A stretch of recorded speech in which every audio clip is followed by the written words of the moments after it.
ओम नमः शिवाय गुरवे सच्चिदानंदमूर्तये निष्प्रपंचाय शांताय निरालंबाय तेजसे। हरिओम प्रभु जी। आज के इस अध्यात्म परिषद में आप सबका स्वागत है। अपरोक्षानुभूति का पहले मंगलाचरण का पाठ करेंगे, फिर 16वें कौन सा नंबर है, 16वें श्लोक का पाठ करेंगे और उसमें रहे हुए एक एक शब्द को हम समझने का प्रयास करेंगे। ओम श्रीहरिं परमानंदम उपदेष्टारमीश्वरं व्यापकं सर्वलोकानां कारणं तं नमाम्यहम्।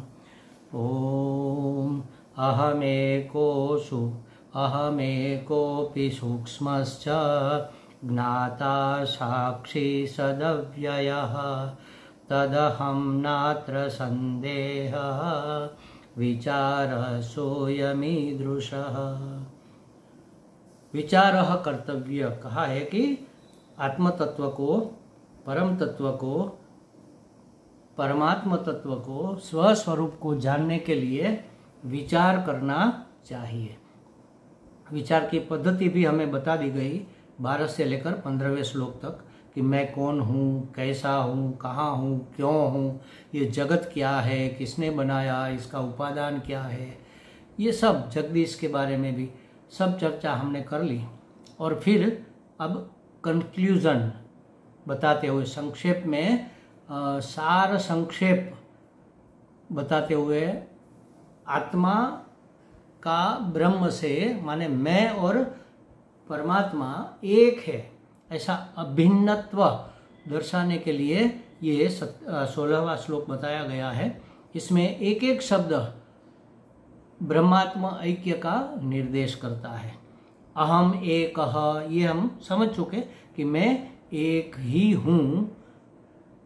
मैं, हर एक व्यक्ति, हर एक वस्तु, हर एक पदार्थ अपनी अपनी भाषा में अपने आप को मैं कहता है। भाषा हिंदी है तो मैं अपने आप को मैं कहूँगा, गुजराती है तो हूँ ऐसा कहूँगा, अंग्रेजी है तो आई ऐसा कहेंगे, संस्कृत है तो अहम ऐसा कहेंगे। तो यहाँ कहा अहम माने मैं, माने आत्मा, एक ही हूँ, सब उसको मैं ही कहते हैं, तो वो तो एक ही है। गीता जी में भी भगवान ने बताया कि अनेक क्षेत्रों में, माने क्षेत्र अनेक है, अनेक क्षेत्रों में क्षेत्रज्ञ एक मैं ही हूँ, मैं एक ही क्षेत्रज्ञ हूँ। माने क्षेत्र अलग अलग है, सब है, लेकिन सब में मैं एक हूँ। तो ये भी समझा दिया गया।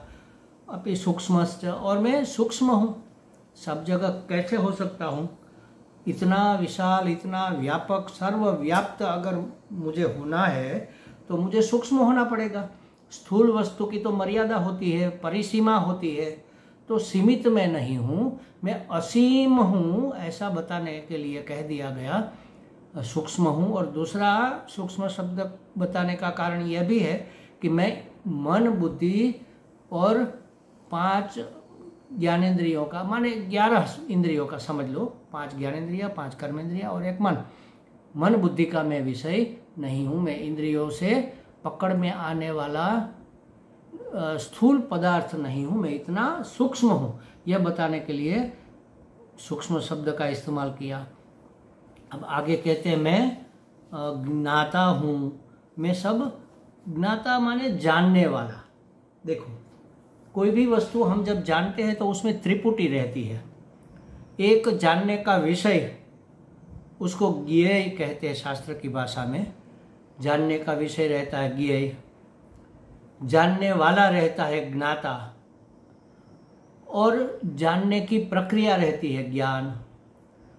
दृश्य, दृष्टा, दृष्टि या तो दर्शन समझ लो, दृश्य, दृष्टा और दर्शन। भोक्ता, भोग्य और भोग, भोग क्रिया माने भोग की प्रक्रिया। उसी तरह ज्ञान की प्रक्रिया। तो ज्ञाता ज्ञान और ज्ञेय, ये 3 शब्द है।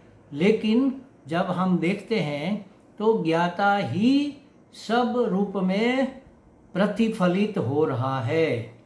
मैं ज्ञाता हूँ, अहम ज्ञाता, माने मैं जानने वाला, मैं ज्ञेय पदार्थ नहीं हूँ। ज्ञेय पदार्थ कैसा होगा? दृश्य होगा। और यद दृश्य तद जड़म, और जो दृश्य होगा वह जड़ होगा, और जड़ होगा वह षड्विकारी होगा। उसका जन्म, उसका अस्तित्व, उसका वर्धन, उसका विपरिणाम, उसका क्षय और उसका विनाश, ये षड्विकार हर एक स्थूल पदार्थ में, दृश्य पदार्थ में, जन्मे हुए पदार्थ में होगा। यह दृश्य तद जड़म, और जो जड़ है वह षड्विकारी है, और जो षड्विकारी है वह मर्त्य है, वो अनंत नहीं हो सकता।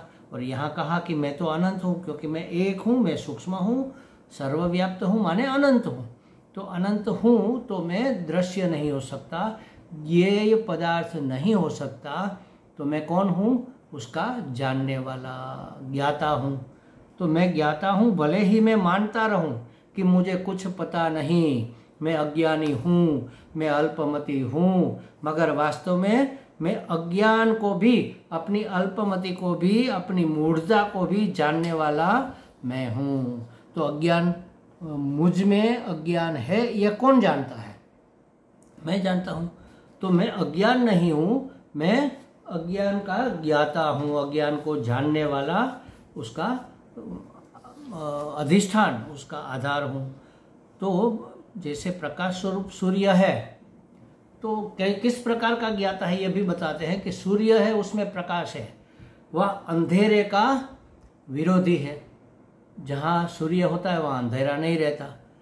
मैं ऐसा ज्ञाता नहीं हूँ, मैं ऐसा ज्ञाता हूँ जो अज्ञान को भी, अंधेरे को भी प्रकाशित करता हूँ। यहाँ अंधकार है, मुझे कुछ नहीं दिख रहा, मुझे कुछ पता नहीं चल रहा, ये किसको समझ में आया, किसके ख्याल में आया, किसको ज्ञान हुआ? मुझे।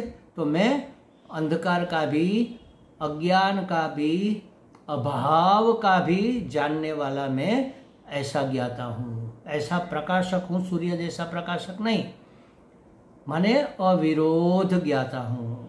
इसलिए आत्मा को अविरोध आत्मा कहते हैं, वो किसी का विरोध नहीं करता, वह विपरीत वस्तु को भी सत्ता और स्फूर्ति प्रदान करता है।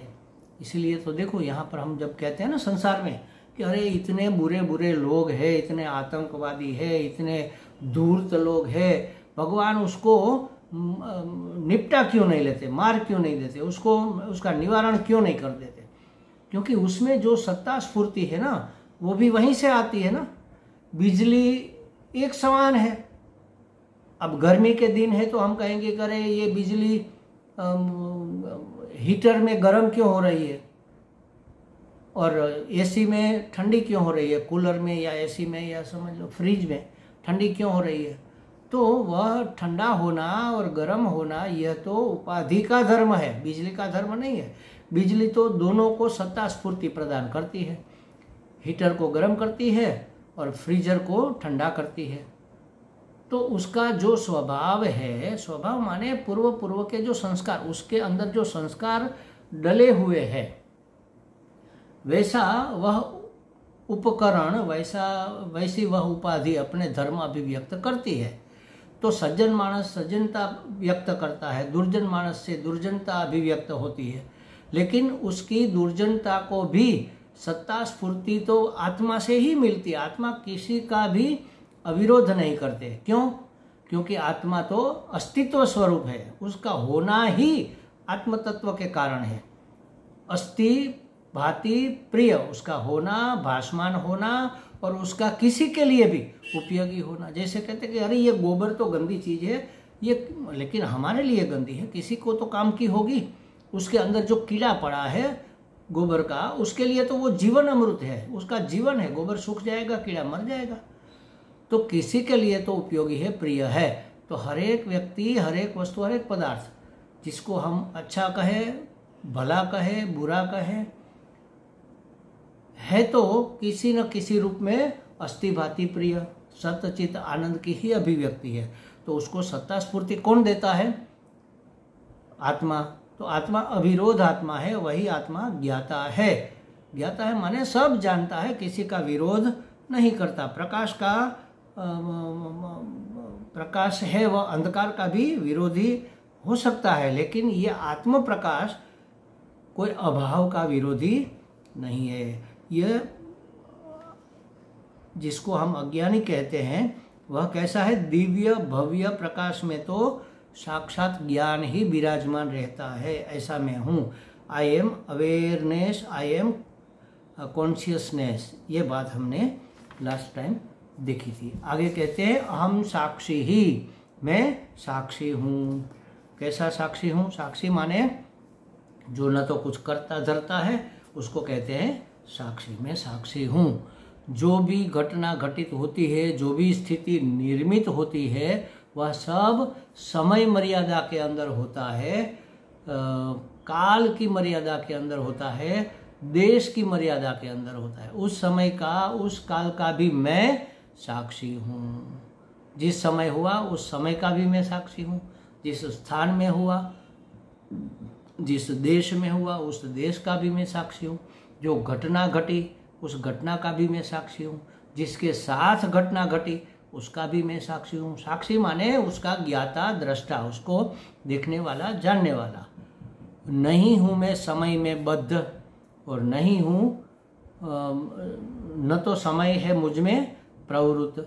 काल से भिन्न मैं उसका साक्षी हूँ। इसलिए मैं समय से मुक्त, समय से पर, कालातीत हूँ। साक्षी का मतलब है कालातीत। मैं काल से भी अतीत हूँ, काल का भी काल हूँ, ऐसा कहते हैं ना, भोले बाबा कहते थे ऐसा। मैं काल का भी काल हूँ, न काल मुझ में न मैं काल में। तो समय में उत्पन्न होने वाले और मरने वाले सभी शरीरों का मैं साक्षी हूँ। सभी शरीर माने 3 शरीर, ये स्थूल शरीर, सूक्ष्म शरीर और कारण शरीर। कारण शरीर माने अज्ञान। अज्ञान का भी मैं साक्षी हूँ। जानता हूँ ना मैं अज्ञान को, कि मैं अज्ञानी हूँ, मुझे पता नहीं है। मन बुद्धि चित्त अहंकार को भी मैं जानता हूँ। अरे आज मेरा मन खट्टा है, आज कुछ मूड नहीं है। तो मन को कोई जानने वाला होगा तभी तो कहेगा ना कि आज मेरा मन ठीक नहीं है। अरे मेरी बुद्धि में आज कुछ समझ नहीं आ रहा, तो बुद्धि को, ना समझ बुद्धि को भी मैं जानता हूँ। और समझने वाली बुद्धि को माने विद्वता और बुद्धूपना, उसको भी, बुद्धि का जो है उसको भी मैं जानने वाला हूँ। तो सबको आज कुछ याद नहीं आ रहा। स्मृति विस्मृति को भी मैं जानने वाला हूँ, माने सूक्ष्म शरीर को मैं जानने वाला हूँ, स्थूल शरीर का मैं जानने वाला हूँ, कारण शरीर का, तीनों शरीरों का भी मैं साक्षी हूँ। सो आयुष्य से मुक्त हूँ, तीनों शरीर से मुक्त हूँ, माने मैं इतनी उम्र का हूँ ये मैं नहीं कह सकता, क्योंकि तीनों शरीर में नहीं हूँ, और आयुष्य तो शरीर की होती है। तो कहा कि आयुष्य से मैं मुक्त हूँ। उम्र तो शरीर की है, मैं तो अजन्मा हूँ, नित्य हूँ, शाश्वत हूँ। तो मेरा तो जन्म भी नहीं, मृत्यु भी नहीं, माने मैं अमर हूँ, अजर हूँ। पाप पुण्य आदि अंत सुख दुख का भी मैं साक्षी हूँ। तो मैं पापी, मैं पुण्यात्मा, ऐसा जो मानता है वह मैं नहीं हूँ। जिसका आदि माने जन्म, जिसका अंत माने मृत्यु जो होता है, उसका भी मैं साक्षी। सुख दुख का भी मैं, दुखता है, मुझे पाँव में दर्द है, किसको पता चला? मुझे पता चला, तो मैं उस दर्द का साक्षी हूँ। मैं उस दर्द को जानता हूँ, उसको पहचानता हूँ। तो सुख दुख का भी मैं साक्षी हूँ। इतना ही नहीं, मैं जीव जगत जगदीश तीनों मुझे साक्ष्य है, तीनों को मैं जानता हूँ। जीव को भी जानता हूँ, जो मानता है कि मैं पुण्यात्मा हूँ, मैं पापात्मा हूँ, मैं जन्मा हूँ, मैं मरा हूँ, ऐसे ख्याल जो जिस अहंकार में कैद हुए हैं, उसका भी मैं साक्षी हूँ। ये जो दिख रहा है, जो प्रतीत हो रहा है, नाम रूपात्मक प्रपंचात्मक जगत, उसका भी मैं साक्षी हूँ। और उस जगत में व्याप्त अस्थिभाति प्रिय रूप से जो परमेश्वर है, जो जगदीश है, जो इसका शासन करता है, उसका भी मैं साक्षी हूँ, उसको भी तो मैं जानता हूँ। तो तीनों मुझ में मुझे साक्ष्य है, मैं उसका साक्षी हूँ। मैं भिन्न हूँ इन तीनों से, और इसलिए अधिष्ठान हूँ जीव जगत और जगदीश का। ये मेरे ऊपर भासमान हो रहा है। मैं सबका अधिष्ठान, सबका आधार हूँ। मैं सर्वदेश और तीर्थ काल का भी सर्वदेश और तीनों काल का भी मैं साक्षी हूँ। इसलिए सर्वदेश से मुक्त हूँ माने मैं असीम हूँ। भूल से अपने आप को आकार मान लूँ तो ही मेरा जन्म होगा। जो साकार है वही देश की सीमा में कैद रहता है, लेकिन मैं तो निराकार हूँ क्योंकि मैं सभी देश का भी साक्षी हूँ। सीमा, देश माने सीमा, स्थान, स्थान का साक्षी हूँ तो मैं स्थान नहीं हो सकता, किसी स्थान में नहीं हो सकता। तो मैं निराकार हूँ, अजन्मा हूँ, देश की सरहदों से उस पार की अस्थि या हस्ती कह लो मैं हूँ, ऐसा मैं साक्षी हूँ। मैं वस्तु का भी साक्षी हूँ, समय का साक्षी, देश काल का साक्षी और वस्तु का भी मैं साक्षी। हर एक वस्तु मुझे पता चलती है, हर एक विषय का मैं साक्षी हूँ। उसको मैं देखता हूँ, उसको सुनता हूँ, उसकी खुशबू लेता हूँ। तो ये जो लेता है वह अहंकार, उसका भी मैं साक्षी हूँ। साक्षी मात्र सत है, काल से पर है और तीनों काल में है। सत का अर्थ ही है देश काल वस्तु की मर्यादा से मुक्त, उसी को सत कहते हैं। तो मैं में नहीं है स्वगत भेद, नहीं है सजातीय भेद और नहीं है विजातीय भेद। वो तीनों भेद हम आगे समझ चुके हैं। स्वगत भेद माने अपने आप में मुझे कोई, ये मेरा हाथ है, ये मेरा पेट है, ये मेरा मस्तक है, ये भेद है ना, तो मुझ में ऐसा कोई भेद नहीं। मैं एक रस अखंड एक रस आत्मा हूँ। सजातीय भेद नहीं, मेरे जैसा कोई दूसरा नहीं है, अगर होगा तो मैं सीमित हो जाऊंगा। और विजातीय भेद नहीं, मेरे मुझसे विपरीत भी कुछ नहीं है, मेरे जैसा भी नहीं है, मेरे से विपरीत भी कुछ नहीं है। मैं तीनों का साक्षी हूँ और इसलिए मुझे कोई भय भी नहीं है, क्योंकि कोई दूसरा है ही नहीं। द्वितीया द्वयम भयम भवति, दूसरा होगा तो भय होगा ना, यहाँ तो कोई दूसरा है ही नहीं, तो भय कैसा, तो भय नहीं रहता। तो इस प्रकार मैं देश काल वस्तु का साक्षी हूँ, सजातीय विजातीय स्वगत भेद से मुक्त अनंत चैतन्य में हूँ। अहम सत अव्यय, मैं सत हूँ। सत उसी को कहते हैं जिसका व्यय नहीं हो सकता और जिसमें अवयव नहीं होते। मैं अवयव रहित, मैं व्यय रहित। व्यय माने खर्च हो जाना, चुक जाना,